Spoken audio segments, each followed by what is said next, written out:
نحمده ونصلي على رسوله الكريم أما بعد فإن خير الحديث كتاب الله وخير الهدي هدي محمد صلى الله عليه وسلم وشر الأمور محدثاتها وكل محدثة بدعة وكل بدعة ضلالة وكل ضلالة في النار فقد قال الله تعالى في القرآن المجيد والفرقان الحميد فأعوذ بالله من الشيطان الرجيم بسم الله الرحمن الرحيم يا أيها الذين آمنوا اتقوا الله حق تقاته ولا تموتن إلا وأنتم مسلمون. عزیز سامعات، آج اس مجلس میں میری تقریر کا عنوان ہے لا تموتن الا وانتم مسلمون.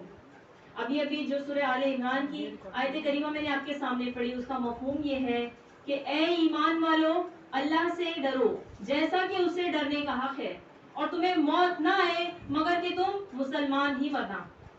چاہے پتھر کی دیوار میں گھر بنا لیا جائے، چاہے سمندر کی تہ میں جا کر پناہ لے لی جائے، چاہے آسمان کے اوپر خلاؤں میں جا کر پناہ تلاش کر لی جائے، چاہے سیسا پگھلائی ہوئی دیوار میں گھر بنا لیا جائے، چاہے پہاڑ تراش کر محل بنا لیے جائیں، تب بھی موت برحق ہے، یعنی موت آ کر رہے گی. عزیز سامعات، اگر یہ موت اتنی یقینی ہے تو ہم کیوں اس علم الیقین کی تیاری کرنے میں اتنی کوتاہی برتتے ہیں؟ کیوں ہم اس کی تیاری اس کے حق کے مطابق نہیں کرتے؟ کیا ہم لوگ وہی نہیں ہیں جنہوں نے کہا ہے آمنت باللہ وملائکتہ وکتبہ ورسلہ والقدر خیرہ وشرہ والبعث بعد الموت؟ یعنی کہ ہم ایمان لائے اللہ پر، اس کے فرشتوں پر، اس کی کتابوں پر اور اس کے رسولوں پر، اور اسی کی اچھی بری تقدیر پر، اور مرنے کے بعد دوبارہ اٹھائے جانے پر. یہ مرنے کے بعد دوبارہ اٹھایا جانا اس بات کا ثبوت ہے کہ ہمیں موت آ کر رہے گی. عزیز سامعات، جان لیجئے کہ جس عقیدے کے ساتھ ہماری موت ہوگی، جس سوچ پر ہمارا خاتمہ ہوگا، ہمارا حساب اسی کے مطابق لیا جائے گا. اگر بندہ اس حال میں مرتا ہے کہ اس کا دل وہ اللہ کو ایک مانتا ہوگا، اس کا دل شرک سے خالی تھا، تو اس شخص کا مرحلہ بہت آسان ہو جائے گا، اللہ تعالیٰ اس کو جنت عطا کرے گا. لیکن ایسا ہی دوسرا شخص جو نیکیاں کرتا تھا، اچھے اعمال کرتا تھا، لیکن جب اس کی موت آئی تو اس وقت اس نے اللہ کا انکار کر دیا اور اس نے توبہ نہیں کی اور اسی حالت میں اس کی موت آ گئی، تو ایسے شخص کا مرحلہ بہت ہی مشکل ہوگا اور اسے جہنم میں اللہ تعالیٰ ڈال دیں گے. ان تمام باتوں کا یہ خلاصہ ہے.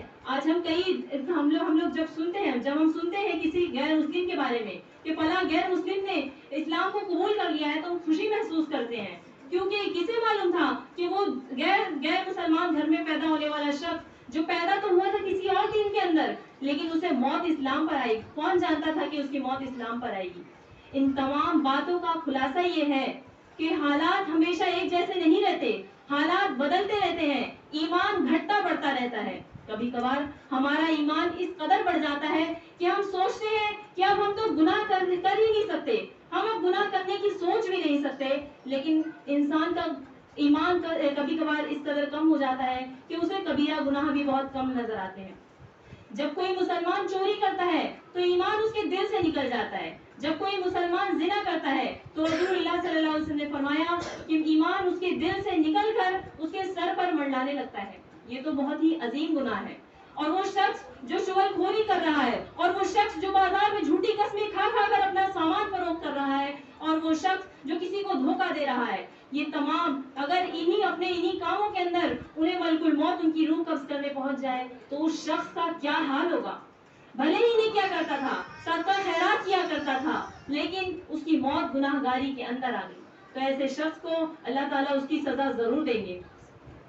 کون ہے جو یہ دعویٰ کرے خود کہ وہ اپنی موت کا وقت جانتا ہے؟ کوئی نجومی، کوئی جادوگر، کوئی ساحر، کوئی سیلیبریٹی، کوئی پولیٹیشین، کوئی مشین، کوئی درویش، کوئی صوفی کون ہے جو کوئی دعویٰ کرے کہ وہ اپنی موت کا وقت بتا سکتا ہے؟ کوئی نہیں ہے ایسا کہ وہ اپنی موت کا دعویٰ کر سکے. 4 چیزیں رسول اللہ صلی اللہ علیہ وسلم نے فرمایا کہ جب بچہ رحم مادر میں ہوتا ہے تو 4 چیزیں اس کے لیے لکھ دی جاتی ہے: اس کا رزق، اس کا عمل، اس کی موت، اور اس کا نیک یا برا ہونا. اسی طرح رسول اللہ صلی اللہ علیہ وسلم نے فرمایا کہ قسم اس ذات کی جس کے سوا کوئی معبود برحق نہیں ہے، ایک تم میں سے کوئی انسان جنتیوں والے عمل کرتا رہتا ہے یہاں تک کہ جنت اور اس انسان کے درمیان ایک ہاتھ کا فاصلہ رہ جاتا ہے، لیکن پھر تقدیر غالب آ جاتی ہے اور اس انسان کا خاتمہ جہنمیوں کے عمل پر ہو جاتا ہے. اسی طرح ایک انسان جو ساری زندگی جہنمیوں والے عمل کرتا ہے اور یہاں تک کہ اس کے اور آگ کے درمیان ایک ہاتھ کا فاصلہ رہ جاتا ہے، لیکن پھر تقدیر غالب آ جاتی ہے اور اس شخص کا خاتمہ جنتیوں کے عمل پر ہو جاتا ہے۔ عزیز سامعین، اللہ سبحانہ و تعالیٰ نے ہم کو پیدا کیا، عقل و فہم عطا فرمائی اور اسے ہمیں اچھے اور برے کی تمیز کرا دی اور دنیا میں بھیج دیا ہمارا امتحان لینے کے لیے۔ اگر ہم چاہتے ہیں کہ ہمارا خاتمہ ایمان پر ہو، ہم چاہتے ہیں کہ جب ہم مریں تو لا الہ الا اللہ ہماری زبان پر ہو، تو ہمیں ایک ایک لمحے کا پہرا دینا ہوگا، ہمیں اپنے ایک ایک لمحے کی تلاشی لینی ہوگی۔ عزیز سامعین، ہمیں سب سے پہلے جو کام کرنا ہے وہ ہے اتقوا اللہ حق تقاتہ، اللہ سے ایسے ڈرنا ہوگا جیسا کہ اس سے ڈرنے کا حق ہے۔ پھر اس کے بعد اگلا قدم ہوگا واعتصموا بحبل اللہ جميعا، یعنی کہ اللہ کی رسی کو مضبوطی سے تھامنا ہوگا۔ یہ دو کام ایسے ہیں کہ جب ان کو کر لیا جائے، ہمیں یقین ہونے لگے کہ ہمارا ایمان بڑھنے لگا ہے، تو سب سے زیادہ جو کرنے والا عمل ہے اس وقت وہ ہے دعا۔ اللہ سے دعا کی جائے، کثرت سے دعا کی جائے، اللہم یا مقلب القلوب، اللہم یا مقلب القلوب ثبت قلبی علی دینک، اے اللہ، اے دلوں کو پھیرنے والے، اے دلوں کو پھیرنے والے، میرے دل کو اپنے اسلام پر، اپنے دین پر ثابت کر دے۔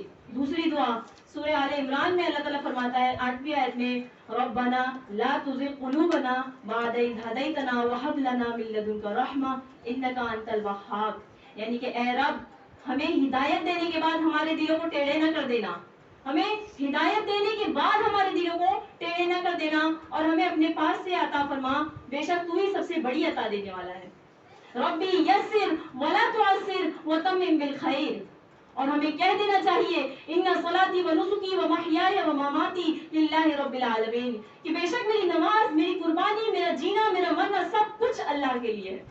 عزیز سامعین، اب آپ بتائیے کہ کیا کوئی شخص اتنی گریہ وزاری سے اپنے رب سے مانگے تو کیا رحمان کو رحم نہیں آئے گا؟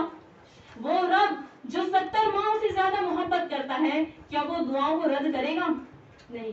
عزیز سامعین، مومن کی فکر یہ نہیں ہوتی کہ وہ کہیں سیلاب میں نہ مارا جائے، مومن کی فکر یہ نہیں ہوتی کہ وہ کہیں سے دب کر نہ مر جائے، کہیں سے گر کر نہ مر جائے، کہیں دشمن اس کے جسم کو نہ چیر دے، اسے یہ فکر نہیں ہوتی۔ مومن کی فکر صرف اور صرف ایک ہے، اور وہ ہے کہ جب اس کا خاتمہ ہو تو خیر پر ہو اور ایمان پر ہو، جب وہ مرے تو اس کا دل اللہ کے ساتھ شرک سے خالی ہو۔ لا تموتن الا وانتم مسلمون، اور ایک مسلمان کا اصل عیش و آرام تو اس کے مرنے کے بعد ہی شروع ہوتا ہے۔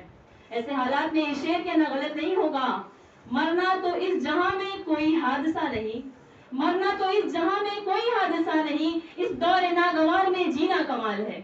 آخر میں اللہ سے دعا ہے کہ اللہ تعالیٰ ہم سب کو کہنے سننے سے زیادہ عمل کرنے کی توفیق عطا فرمائے، ہم سب کا خاتمہ خیر پر کرے، اور جس طرح ہم یہاں پر بیٹھ کے اللہ سبحانہ و تعالیٰ کی بڑائی بیان کرتے ہیں، اسی طرح ہمیں جنت میں بھی اکٹھا کر دے، آمین۔ وآخر دعوانا ان الحمد للہ رب العالمین۔ السلام علیکم ورحمۃ اللہ وبرکاتہ۔